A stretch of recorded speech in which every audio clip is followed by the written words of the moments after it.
Assalamualaikum warahmatullahi wabarakatuh. Perkenalkan, kami dari kelompok 6 kelas PGMIF. Di sini kami akan mempresentasikan mengenai materi seni budaya dan juga keterampilan untuk kelas 3 SD atau MI semester 2. Kami beranggotakan saya Asmidati Rofiatul Hikmah, kemudian Ayu Fairuz Milawati, serta Siti Wahidatul Solihah. Yang pertama, saya akan menyampaikan mengenai bab kelima. Langsung saja, di sini saya akan menjelaskan untuk bab 5, yaitu mengenai membuat gambar dekoratif. Untuk poin A, yaitu jenis-jenis motif pada gambar dekoratif.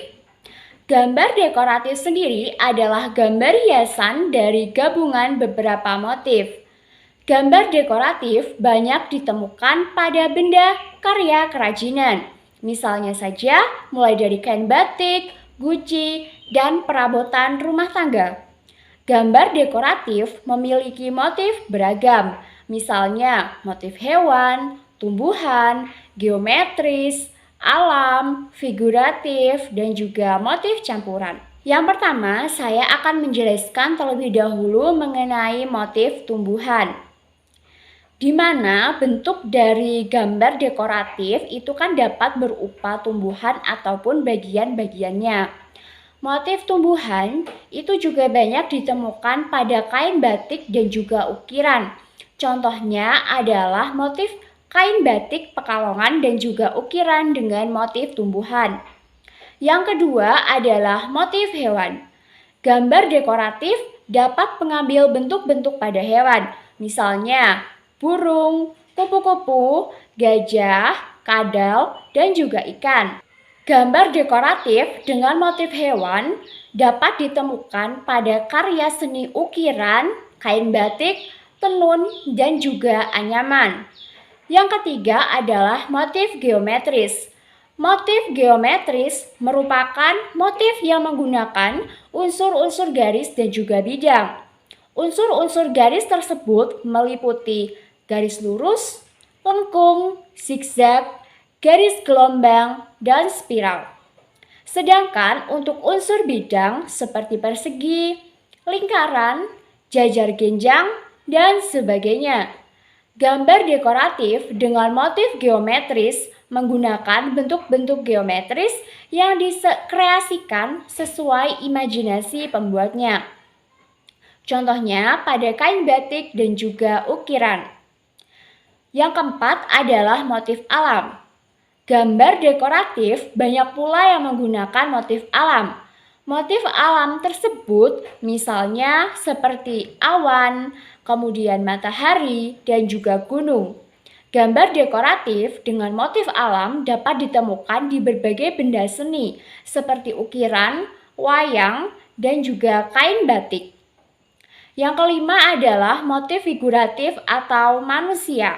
Motif figuratif merupakan motif yang mengambil bentuk dari objek manusia. Motif ini biasanya terdapat pada ukiran, tenun, dan kain batik. Umumnya, objek manusia yang dijadikan motif pada karya seni tidak hanya berwujud manusia saja. Akan tetapi, motif ini juga menceritakan suatu peristiwa tertentu. Misalnya, pahatan dengan motif figuratif pada Candi Borobudur. Kemudian, yang keenam adalah motif campuran. Gambar dekoratif memiliki sifat yang luas. Pembuat karya dapat menggunakan berbagai macam motif. Gambar dekoratif dapat menggunakan motif campuran, misalnya seperti kain batik dengan corak dan juga motif campuran. Kemudian yang poin B adalah membuat gambar pola ragam hias. Contohnya membuat tempat pensil dengan hiasan dekoratif.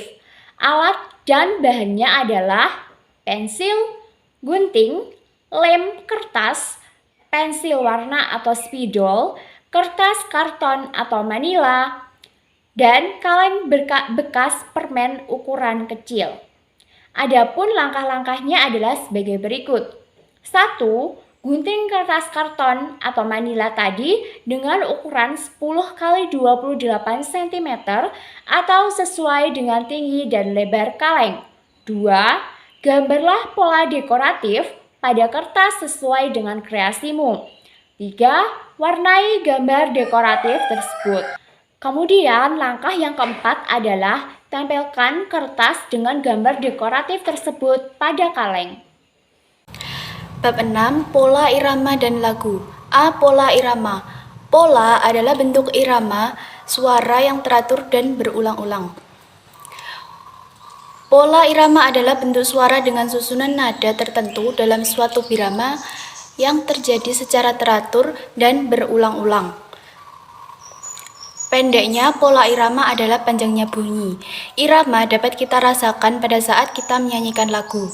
Irama pada sebuah lagu ditandai dengan adanya ketukan yang teratur. Ketukan dapat kita lakukan dengan gerakan jari ataupun gerakan telapak kaki pada bagian depan.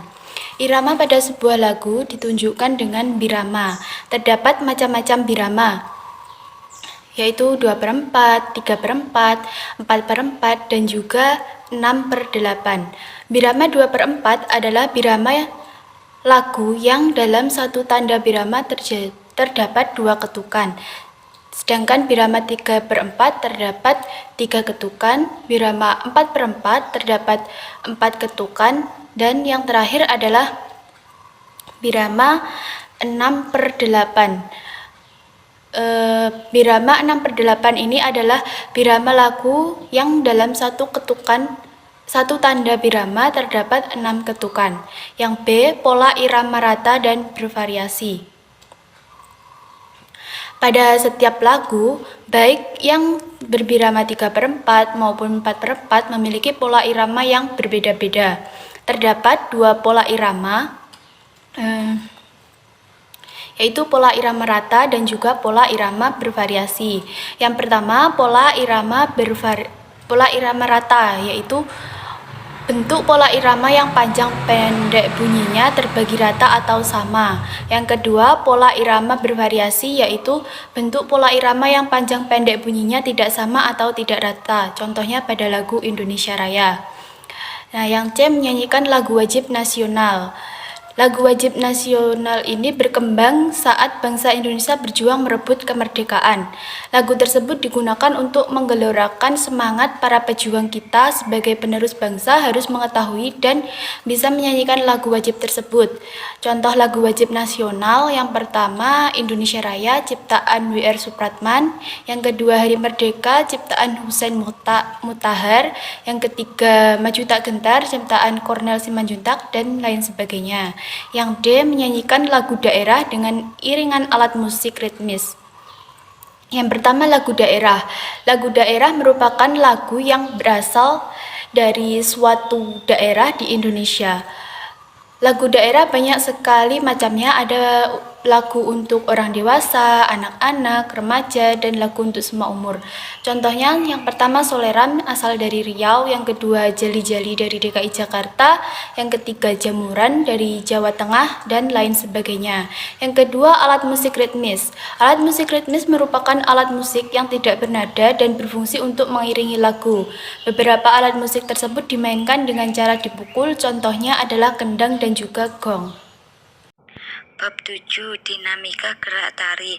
A. Dinamika gerak tari. Dinamika gerak tari adalah perubahan yang terjadi dalam sebuah tarian karena adanya variasi dalam tarian.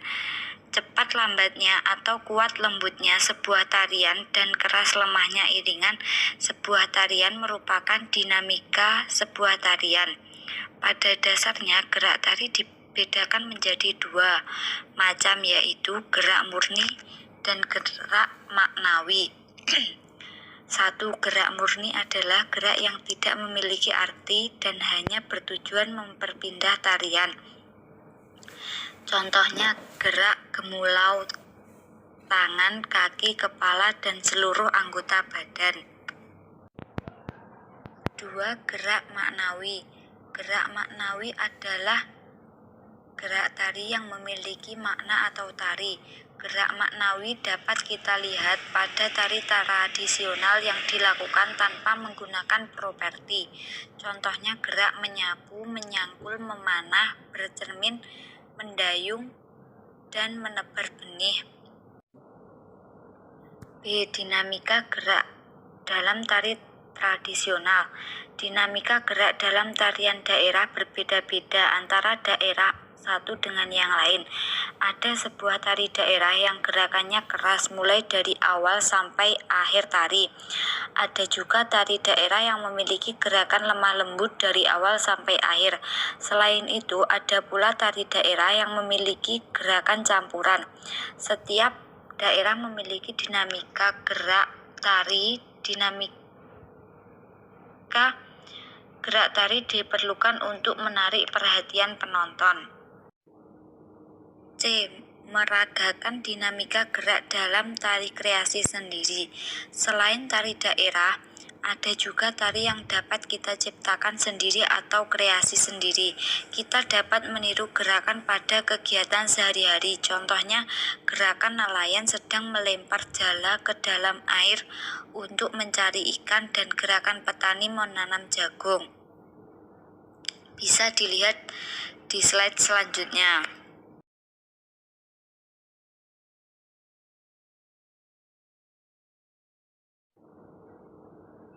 Selanjutnya bab 8 yaitu kerajinan fungsi pakai.